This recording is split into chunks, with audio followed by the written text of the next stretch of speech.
میرے نبی پاک علیہ پہ اتنی مصیبتیں آئیں کہ پہاڑ پہ آتی تو وہ ریزہ ریزہ ہو جاتے ہیں، لیکن کسی مقام پر بھی حضور علیہ السلام شکوہ کرتے نظر نہیں آتے۔ ہم غریبی کا رونا روتے ہیں، ہر چوتھا آدمی کہتا ہے بڑا غریب ہوں، لیکن میرے نبی پاک علیہ السلام نے چوتھے دن کھجور کھائی، سرکہ کھایا ہے اور موٹے بان کی چارپائی پہ آرام کیا۔ حضرت عمر نے کہا حضور کتنی تکلیف ہے؟ فرمایا عمر کوئی تکلیف نہیں، تھوڑا سا تو وقت ہے، جنت میں جائیں گے، ساری نعمتیں اللہ نے ہمارے لیے تیار کی ہوئی ہے۔ راضی بالرضا، راضی بالرضا، کوئی کسی قسم کا مسئلہ نہیں۔ ہمیں آزمائشیں آتی ہیں، تکلیفیں آتی ہیں، بیماریاں آتی ہیں، لوگ چھوٹی چھوٹی بات پر پریشان ہو جاتے ہیں، ذرا سی بات پر شکوہ کرتے ہیں۔ میرے رسول پاک علیہ السلام نے فرمایا جب میرا رب کسی کو بیمار کرتا ہے تو 2 فرشتوں کو بھیجتا ہے، جاؤ میرے بندے کی تیمارداری کر کے آؤ۔ اللہ اکبر، خود رب بھیجتا ہے، جاؤ میرے بندے کی۔ تو مجھے بتائیے جب اللہ بھیجے تو پھر تندرست خوش نصیب ہوا کہ بیمار؟ جی تندرست پھر خوش نصیب کون ہوا؟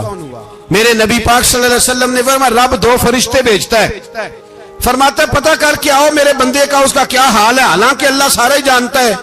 فرشتے آتے ہیں واپس جاتے ہیں، رب کریم پوچھتے ہیں بتاؤ میرا بندہ کیا کہتا تھا؟ اللہ تجھے سارا ہی پتہ ہے، پر ہم سے پوچھتے تو بتا دیتے ہیں، وہ یہ کہتا تھا کہ میں اپنی رب کی رضا پہ بڑا ہی راضی ہوں۔ وہ تیری حمد کر رہا تھا، تیری تعریف کر رہا تھا، تیرا شکر کر رہا تھا، تیرے لیے کلمات حمد بیان کر رہا تھا۔ تو میرے نبی پاک علیہ السلام فرماتے ہیں، اللہ فرشتوں سے فرماتا ہے سنو پھر اگر میں اپنے بندے کو اس بیماری میں شفا دوں گا تو اس تندرستی سے زیادہ اچھی تندرستی دوں گا جو پہلے اسے عطا کی ہوئی تھی، پہلے سے اچھی صحت دوں گا، اور اگر اسے اس بیماری میں موت دوں گا تو پھر مرتے ہی اس کے لیے میں جنت کا فیصلہ فرما دوں گا۔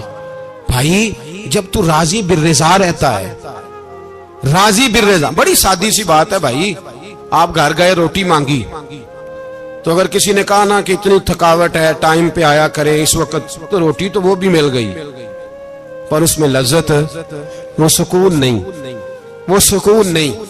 میری اماں جی سالن پکا کے رکھ لیتی تھی تو روٹی جب بھی کوئی مانگتا تھا تو تازی بنا کے دیتی تھی، ان کی طبیعت تھی۔ تو میں اکثر ان سے کہتا کہ اماں جی پکا کے رکھ دیا کرو، تو کہتے تمہیں خوشی نہیں ہوتی جب تمہاری اماں تازی پکا کے دیتی ہے؟ خوشی ہوتی ہے، طبیعت میں خوشی ہوتی ہے۔ ان کا مزاج تھا، ذوق تھا، تو ہم سمجھتے تھے یار یہ بڑی سعادت کی بات۔ تو آپ گھر گئے رات کو تو گھر والوں سے کہا روٹی، تو فوراً اٹھے، فوراً، اور انہوں نے کھانا تازہ بنایا اور ساتھ یہ بھی کہا باہر سے نہ کھایا کرے بندہ بیمار ہو جاتا ہے۔ کتنی ٹھنڈک پہنچتی ہے آدمی کے دل کو، سکون ملتا۔ تو بھائی بیماری تو آپ نے کاٹ لی، لیکن ساتھ کہو ہو بڑا بیمار ہوں، میں نے تو اتنے گناہ بھی نہیں کیے، ظلم بھی نہیں کیا، کسی کو کچھ بھی، اب بیماری تب بھی کٹ گئی۔ پر بڑی آزمائش، مریض ڈاکٹر کے گلے پڑ رہا، اس کے لواحقین جھگڑے کر رہے، بیماری وہ بھی کٹ گئی۔ اور ایک بیمار وہ ہے جو چارپائی پہ لیٹا ہے اور کہتا ہے جس طرح میرا اللہ راضی اسی طرح میں بھی راضی، تو بیماری اس کی بھی کٹ گئی۔ حضرت یونس علی نبینا علیہ السلام نے ایک دن حضرت جبریل امین ملنے آئے تو جناب یونس علیہ السلام کہنے لگے اے جبریل، اللہ کے نیک بندوں میں جو اللہ کو اس وقت سب سے زیادہ پسند ہے نبیوں کے بعد، توجہ کرنا بات پر، جو سب سے زیادہ اللہ کو پسند ہے نبیوں کے بعد ولیوں میں، اور سب سے زیادہ اللہ جس کو اللہ کی بارگاہ میں عبادت گزار لکھا جاتا ہے، میری اس بندے سے ملاقات کرا۔ تو حضرت جبریل نے جناب یونس علیہ السلام کو ساتھ لیا تو ایک شخص کے پاس پہنچے جو آنکھوں سے اندھا تھا، دونوں ہاتھ اس کے سلامت نہیں تھے اور پورے جسم میں پیپ جاری تھی، ریشہ تھا۔ جب جا کے السلام علیکم کہا نا حضرت یونس نے، اس نے وعلیکم السلام کے بعد پہلا لفظ پتہ کیا کہا؟ اس نے کہا یا اللہ تیرا شکر ہے، یا اللہ تیرا، آپ بھی ادا کریں اللہ کا شکر، یا اللہ تیرا، اللہ تیرا شکر ہے۔ حضرت یونس علیہ السلام کہنے لگے تو شروع سے اس طرح کا ہے، نابینا بھی اور ہاتھوں سے معذور بھی اور سارا جسم شروع سے؟ تو بڑے ہی خوبصورت لفظ اس بیمار نے کہے، کہنے لگے نہیں حضور میں بالکل ٹھیک ٹھاک تھا، جب تک میرے رب نے چاہا کہ یہ دنیا کو دیکھے تو تب تک اس نے مجھے آنکھیں دی، اور جب اس نے چاہا کہ اب اس کا دیکھنا بہتر نہیں تو اس نے واپس لے لی۔ تو یا اللہ تیرا شکر ہے، اللہ تیرا شکر ہے۔ پھر کہا جب تک اس نے چاہا کہ میرے ہاتھ رہے تب تک رہے، جب اس نے چاہا کہ میرے لیے بہتر نہیں تو اس نے لے لیے، تو یا اللہ تیرا شکر ہے۔ جب تک اس نے چاہا کہ میرا جسم صحیح و سلامت رہے تو رہا، اور جب اس نے چاہا کہ میرے لیے بہتر نہیں تو مجھے بیمار کر دیا، تو یا اللہ تیرا شکر ہے۔ تو حضرت یونس علیہ السلام کہنے لگے جبریل واقعی یہ اللہ کا سب سے زیادہ شکر گزار بندہ ہے، سب سے زیادہ عبادت گزار بندہ ہے، سب سے زیادہ۔ میرے نبی پاک علیہ السلام نے فرمایا میرا مومن ہر حال میں ہی نفع میں ہے، نعمت ملے تو شکر کر کے نفع، مصیبت آئے تو صبر کر کے نفع۔ اپنی زندگی میں تحمل، بردباری، علم پیدا کرے، حوصلہ پیدا کرے۔ ہر آنے جانے والے شخص کے مزاج کے مطابق اسے نہ ملے، اپنا مزاج صحیح رکھے، اپنی طبیعت کے مطابق اپنے ماحول کو برقرار رکھیں۔ علم کے ساتھ گزارا کرو گے تو رشتہ داروں سے بھی بنی رہے گی، دوستوں سے بھی بنی رہے گی، ہر ایک سے تعلق رہے گا۔ اور اگر آپ کے اندر یہ حوصلہ نہیں تو پھر سارے معاملات پریشانی کا شکار ہو جائیں گے۔ یہ تو آج کا مضمون تھا۔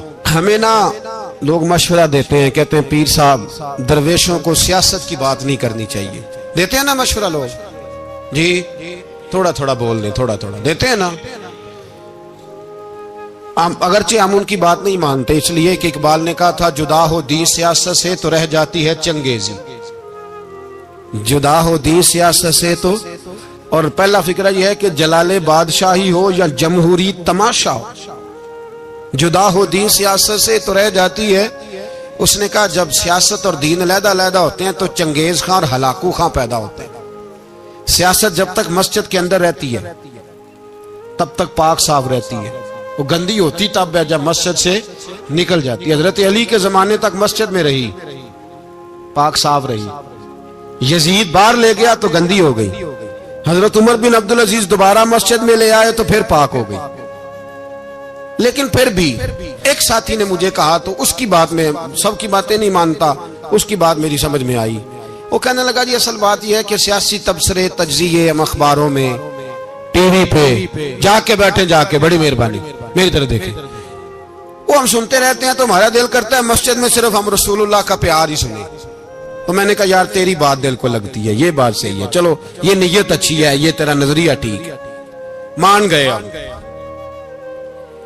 میں چلا گیا دکاندار کے پاس اور میں نے اس کو جا کے کہا کہ گاڑی کا انجن کھولو، اس طرح کرو، اس طرح۔ اس نے کہا مولانا آپ جا کے نا گھر تو فقہ کی کتاب کھولیں، اس لیے کہ گاڑی کے انجن کے بارے میں آپ کو معلومات، یہاں اگر آپ نے یہ کام کرنا ہے تو اس کو پڑھیں، کسی استاد کے پاس ورکشاپ پہ آئیں، آپ کے ہاتھوں کو، منہ کو، چہرے کو مٹی لگے، دھواں لگے، گریس لگے، پھر آپ کو پتہ چلے گا انجن کیسے کھلتا ہے۔ صحیح کہہ رہا ہوں؟ نہیں صحیح کہہ رہا؟ دعا گلاں تے ہاں کر چھڑی جے، صحیح کہہ رہا ہوں جی؟ اگر مولوی کو اجازت نہیں سیاست کی بات کرنے کی، اور مولوی کو اجازت نہیں کہ انجن کی بات کرے، تو سیاستدان کو اجازت ہے دین کی بات کرنے کی؟ یہاں تو وہ آئے نا مدرسے میں پڑھے، پورا دین حاصل کرے، پھر وہ بولے تو پھر تو ٹھیک ہو گیا۔ لیکن جب اسے سورۃ اخلاص بھی سیدھی نہیں آتی تو فتوے دینے کی اس کو ضرورت ہے کوئی؟ بولے نا یار کیوں چھیڑتے ہیں سیاستدان؟ ہم نا پچھلے جمعے جلوس نکالنا چاہ رہے تھے ختم نبوت کی ترمیم کے حوالے سے، حکومت وقت نے کہا کہ ہم واپس لیتے ہیں، تو میرے بہت سارے دوستوں نے کہا جی نکالنا چاہیے، انہوں نے کیا کیوں؟ میں نے کہا یار لوگوں کو بھی پریشان نہیں کرنا چاہتے، ہماری اپنی سڑکیں ہیں، کسی کو بس ٹھیک ہے، انہوں نے واپس لے لی تو بات ختم ہو گئی، ہم مان گئے، تسلیم کر لیا۔ اتنا ہمارا مطالبہ ہے کہ اس آدمی کو ضرور سزا دو جس نے یہ ترمیم کی ہے، لیکن ہم نہیں کرتے، کوئی نہیں نکلے، نہیں نہ نکلے بولے ہیں۔ تو وزیر قانون صاحب کو کیا مصیبت بنی ہوئی ہے نیا فتویٰ دینے کی؟ کہ ہے کوئی شوق انہیں دینا چاہیے فتویٰ؟ کہتے نہیں مرضیوں میں ہمارے درمیان تھوڑا ہی فرق ہے۔ مجھے یوں لگتا ہے کہ یہ جان بوجھ کر کوئی نہ کوئی ایسی شرارت کرتے ہیں جس سے لوگ اشتعال میں رہیں، جان بوجھ۔ حلم، حوصلہ، صبر ذات کے بارے میں تو ہے، لیکن اگر کوئی رسول پاک کی بے ادبی کرے تو پھر حوصلے کی بات وہ ہے ہی نہیں، پھر تو جہاد کی بات ہے. اور میں دیانتداری سے مسجد میں باوضو بیٹھ کر جمعے کے دن مشورہ دیتا ہوں حکومت کو اور وزیر قانون کو مشورہ دیتا ہوں کہ نہ فرعون کی حکومت ساری زندگی رہی، نہ نمرود رہا، نہ جاج بن یوسف رہا، نہ یزید رہا. اور یار درباری بن کے حکمرانوں کی چاپلوسی کرتے کرتے تم یہاں تک آ گئے ہو کہ اب نبی پاک کی عزت کو آنچ ڈالنا شروع کر دیا ہے. اور آپ یقین کریں سیاسی جماعتوں کا اتنا برا حال ہے کہ ان کے لیڈر کے بارے میں کوئی بات کرے تو پاگل ہو جاتے ہیں یہ احتجاج کر کر کے. اور اس نے ڈائریکٹ کہہ دیا کہ ختم نبوت کا مسئلہ ہی کوئی نہیں، جو دین کی بنیاد ہے، کسی کو پرواہ نہیں. مجھے تو ان لوگوں کی فکر ہو رہی ہے جن لوگوں نے انہیں ووٹ دیے ہیں، وہ اللہ کو کیا جواب دیں گے. اور یہ اللہ ماشاءاللہ ساری سیاسی جماعتیں اس طرح کی. اور میرا وزیر قانون صاحب کو بھی مشورہ ہے کہ زندگی بڑی تھوڑی ہے، بڑی تھوڑی. اللہ سب کو معاف کرتا ہے، اپنے رسول کے غداروں کو معاف نہیں کرتا. اور یہاں تمہاری گاڑیوں پہ جھنڈے لگے ہوئے ہیں، وہاں بھی تمہارے جھنڈے لگیں گے، پر اس لیے لگیں گے کہ یہ غدار ہیں ناموس رسالت کے. یہ جھنڈے لگیں گے. شرم کرو اور ڈر جاؤ، بس کر دو. تمہارے منہ میں اب دانت پورے نہیں رہے. کوئی شوگر کا مریض ہے تو کوئی بلڈ پریشر کا، تو کوئی ہارٹ کا، تو کوئی کینسر کا. شرم کرو اور اپنی قبر کی بھی تھوڑی سی فکر کرو. بتاؤ پاکستان کے کتنے صدر گزرے، وزیر اعظم گزرے، تو ان کی قبریں کہاں ہیں؟ کوئی جاتا ہے ان کی قبروں پہ؟ کسی کو خبر ہے؟ کیوں اپنے لیے جہنم کٹھی کرتے؟ سارا کچھ دنیا داری رہ گئی ہے، سارا کچھ صرف یہی رہ گیا. حضرت ابو بکر سردار تھے، حضرت عمر سردار تھے قبیلے، حضرت عثمان سردار تھے. انہوں نے سرداریوں کو ٹھوکر مار کے رسول اللہ کے قدموں میں بیٹھنا پسند کی. سرداریاں چھوڑ کے غلام بن گئے. تم سرداریاں بچانے کے لیے رسول اللہ کی غداری کرتے ہو، شرم نہیں آتی. اور قوم شکوہ ہے مجھے ان لوگوں سے جو مولوی تو کہہ دیتے ہیں تو سیاست نہ کر، اور کسی سیاست دان کو منع نہیں کرتے کہ جب تجھے سورت فاتحہ بھی نہیں آتی تو تجھے کس نے اجازت دیا اتنی بڑی بات. اور میں نے پچھلے سے پچھلے جمعے بھی کہا تھا، پھر کہتا ہوں اور آن دی ریکارڈ کہتا ہوں، مرزائی کل بھی کافر تھے، آج بھی کافر، اور قیامت تک. اور جو ان کے کفر میں شک کرے وہ بھی، اور پکا بے ایمان ہے، کافر ہے. وہ وزیر قانون ہو یا صوبائی ہو یا وفاقی ہو، من شک فی کفر ہی فقط کفر. جو مرزائی کے کفر میں شک کرے وہ بھی کافر ہے. ہمارے رسول آخری رسول ہے. ہم کسی کو یہ اجازت نہیں دیں گے کہ وہ ختم نبوت میں رکھڑا ڈالنے کی کوشش کرے. ہم کسی کو یہ اجازت ہے. اور تم نے قوم کو لوٹا، لوٹتے رہو. اب ایمان پہ ڈاکے تو نہ ڈالو. تمہیں دولت لوٹ کے پیٹ نہیں بھرا، اب ایمان لوٹنا شروع کر لیا ہے. تمہارا فیکٹریاں لوٹ کر، قومی خزانہ لوٹ کر پیٹ نہیں بھرا. بھائی مانو اب دین بیچ کر اپنی حکومتیں پکی کرو گے. اور وہ لوگ بھی تیار ہو جائیں جو ان بے ایمانوں کو منتخب کرتے ہیں، ان سے بھی سوال کرے گا ختم نبوت کا موضوع قیامت کے دن کہ تم بتاؤ. ان کو سپورٹ کرتے تھے جو رسول اللہ صلی اللہ علیہ وسلم کے بعد بھی کسی نبی کو نبی ماننا درست جانتے تھے. شرم آنی چاہیے، خیال ہونا چاہیے. اور میں نے کہا کہ ہمارا دل نہیں چاہتا، آپ یقین کریں. ہمیں شوق ہے جلوس نکالنے کا، تمہارے خلاف باتیں کرنے کا. تم نے روز تھرمامیٹر نکالا ہوتا ہے، چیک کرتے ہو کہ ایمان کتنا ہے کتنا نہیں ہے. یہ پاکستان اگر صوبہ سندھ ہے تو حضرت عبداللہ شاہ غازی کا ہے، اگر بلوچستان ہے تو حضرت بابا عبد الرحمان کا ہے، اور اگر پشاور ہے تو وہ صوفیاء کا ہے، اور اگر یہ دھرتی پنجاب ہے تو یہ داتا علی اجویری کی ہے، یہ بابا فرید الدین کی ہے. اس میں کسی غدار کو قبضہ کرنے کی اجازت بالکل نہیں ملے گی. اور ہم وہ لوگ بھی نہیں جو چپ کر کے اندر سوتے رہیں، قوم جو کرتی ہے کرتی رہے، ہمیں پرواہ نہیں. نہ ایسی کوئی بات نہیں. کوئی بندہ نہ سمجھے کہ انہیں ہوش نہیں، انہیں پتہ نہیں. ہمیں سارا کچھ ہی آتا ہے. پھر اگر کل کو کوئی ممتاز قادری پیدا ہو گیا تو شکوہ نہ کرنا. کل کو کوئی پھر سے عامر چیمہ نکل آیا تو شکایت نہ کرنا، یاد رکھنا.